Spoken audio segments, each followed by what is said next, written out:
Hello, welcome to legal awareness web series. Bharat एक लोकतांत्रिक देश है, इसका एक संविधान है, यहां न्यायपालिका है, स्वतंत्र न्यायपालिका है।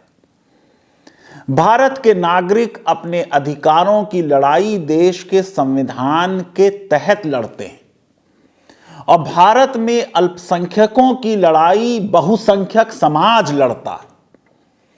ऐसे में organisation of Islamic cooperation OIC, जिसे पहले ऑर्गेनाइजेशन ऑफ इस्लामिक कॉन्फ्रेंस कहते थे, उसका स्टेटमेंट भारत के मुसलमानों के बारे में निंदनीय है। भारत के मुसलमानों को OIC की जरूरत नहीं। भारत के मुसलमान भारत के बहुसंख्यक समाज के साथ कंधे से कंधा मिलाकर देश की उन्नति में कार्यरत हैं। अधिकारों की लड़ाई होती है तो एक सिटीजन की तरह होती है। जो लड़कियां हिजाब के लिए लड़ रही हैं वो अदालत में हैं। अदालत का फैसला आएगा, उसका क्रिटिसिज्म हो सकता है।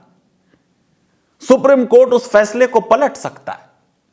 सुप्रीम कोर्ट से भी अगर लोग मुतमईन ना हुए, संसद में जा सकते हैं, संसद कानून बना सकता है। SC/ST एक्ट पर सुप्रीम कोर्ट ने एक फैसला दिया, देश में उसका विरोध हुआ, संसद ने उस फैसले को पलट दिया। मैं ये समझता हूं कि इस्लामिक कंट्रीज का इस मामले में बोलना मुसलमानों के हक में नहीं और देश के इंटरनल मामले में बोलना एक इंटरफेरेंस है। भारत ने उसका विरोध किया है और मैं उस विरोध का समर्थन करता हूं। लेकिन मैं चाहूंगा कि मेरे व्यूअर्स जरा समझ लें कि ये क्या ऑर्गेनाइजेशन है, इस ऑर्गेनाइजेशन से भारत के कैसे रिश्ते रहे हैं, हम इस ऑर्गेनाइजेशन में क्या भारत का मुकाम चाहते हैं। 1969 में 1969 में यह ऑर्गेनाइजेशन बना। यूनाइटेड नेशंस के बाद यह सबसे बड़ा इंटर गवर्नमेंटल ऑर्गेनाइजेशन है। इसके डेलीगेशंस को परमानेंट स्टेटस मिला हुआ है UNO में और यूरोपियन यूनियन में। मामला यह हुआ कि सितंबर 1969 में कोई एक महीने बाद जब मस्जिद अक्सा के एक हिस्से को, जहां पर 800 साल से एक मेंबर बना हुआ था जो सलादीन ने बनाया था, जब जेरूसलम कैप्चर किया गया दूसरी क्रूसेड में, वो डिस्ट्रॉय हो गया, तो 24 मुस्लिम कंट्रीज मोरक्को की कैपिटल में मिले और उन्होंने एक बॉडी बनाई जो प्रिजर्व करे Islamic social and economic values, promote solidarity amongst member states, increase cooperation in social, economic, cultural, scientific and political areas, uphold international peace and security and advance education particularly in the fields of science and technology। मुझे एतराज नहीं अगर कोई organisation बने और science and technology को promote करे और इंटरनेशनल पीस प्रमोट करे और कल्चरल रिलेशंस प्रमोट करे, लेकिन किसी दूसरे देश के आंतरिक मामलात में हस्तक्षेप, वो भी वो देश जो एक सॉवरेन कंट्री हो, वो तो इंटरनेशनल लॉ में भी परमिसेबल नहीं। अब इसमें इसके कंपोजिशन के सिलसिले में मैं समझता हूं कि क्योंकि इसमें 22 ऐसे देश हैं जो अरब लीग के भी मेंबर हैं और अरब कंट्रीज हैं, कई इसमें नॉन अरब कंट्रीज हैं, टर्की है, ईरान है, पाकिस्तान है।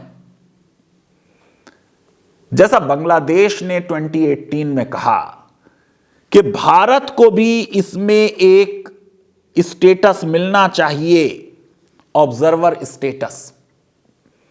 अगर यह ऑर्गेनाइजेशन विश्व के मुसलमानों के बारे में काम करना चाहता है, जैसा कि उनका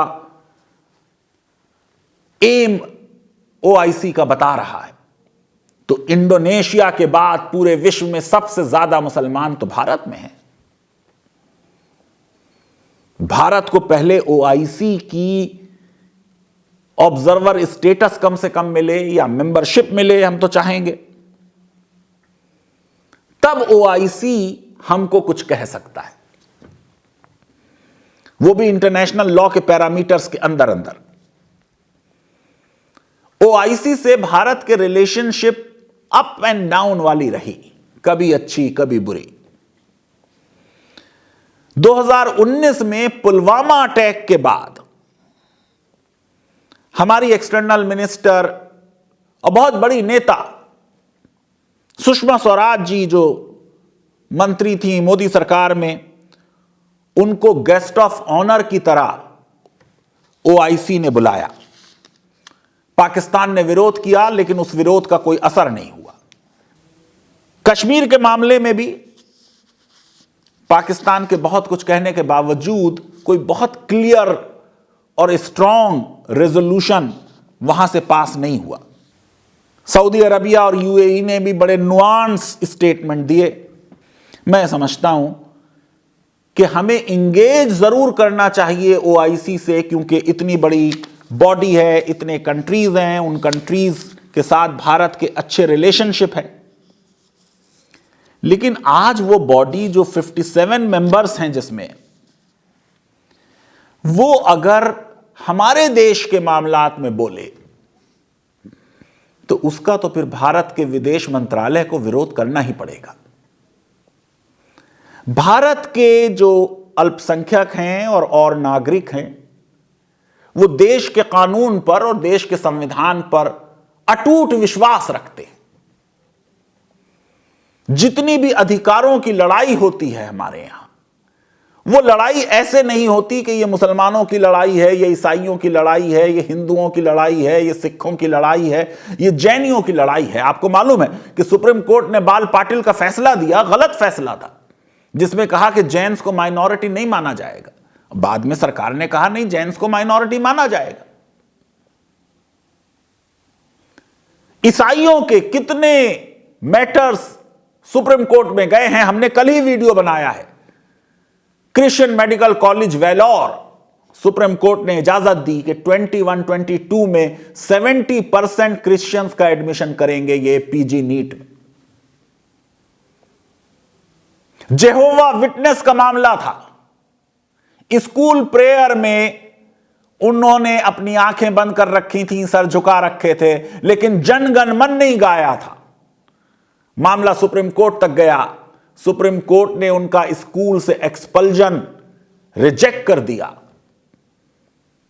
और सुप्रीम कोर्ट ने कहा, our traditions teach us tolerance, our constitution preaches tolerance, let us not dilute it. मैं समझता हूं कि चाहे वो हिजाब का मामला हो या किसी और मौलिक अधिकार के वायलेशन का मामला हो, देश का मीडिया, देश के पॉलिटिशियंस,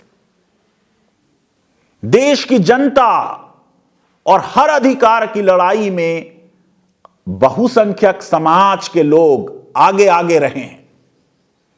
कितने राइट अप्स आ रहे हैं, कितने स्टेटमेंट्स आ रहे हैं बहुसंख्यक समाज से कि हिजाब का मामला कोई धर्म का मामला नहीं है, यह चॉइस का मामला है। केंद्रीय विद्यालय का जो यूनिफॉर्म है उसको लेकर कोर्ट किया पेटिशनर्स के लॉयर्स ने कल कर्नाटका हाई कोर्ट में, जिसमें हिजाब की इजाजत है। भारत के मुसलमानों को किसी इस्लामिक देश और किसी इस्लामिक ऑर्गेनाइजेशन से भारत में अधिकारों की वायलेशन के बारे में कोई ना उम्मीद रहती है, ना वो चाहते हैं कि हमारे अंदरूनी मामलात में कोई विदेशी देश हस्तक्षेप करे। भारत का कानून और भारत का संविधान और भारत की न्यायपालिका और भारत की सरकार उसके लिए काफी है। अगर हम उनके फैसलों से असंतुष्ट होते हैं तो हम उस पर आर्टिकल लिखते हैं, वीडियो बनाते हैं, एक बहस होती है, वो अपने स्टैंड अक्सर चेंज कर लेते हैं। मैं समझता हूं कि विदेश मंत्रालय ने ओआईसी के स्टेटमेंट पर जो रिएक्शन दिया है वही रिएक्शन सारे देश का है। लीगल अवेयरनेस वेब सीरीज अगर आपको पसंद आती है तो मेरी रिक्वेस्ट है कि हमारे इस वीडियो को वाइडली शेयर करें और हमारे चैनल को सब्सक्राइब करें और बेल आइकन और लाइक जरूर क्लिक करें। बहुत बहुत शुक्रिया, धन्यवाद, थैंक यू वेरी मच। और देश में मानव अधिकारों का संरक्षण करें। भारत की स्टैंडिंग इंटरनेशनल कम्युनिटी के सामने ऐसी होनी चाहिए कि ये वो देश है जो मानव अधिकारों को पूरी तरह समर्पित है। बहुत बहुत शुक्रिया, धन्यवाद, थैंक यू वेरी मच।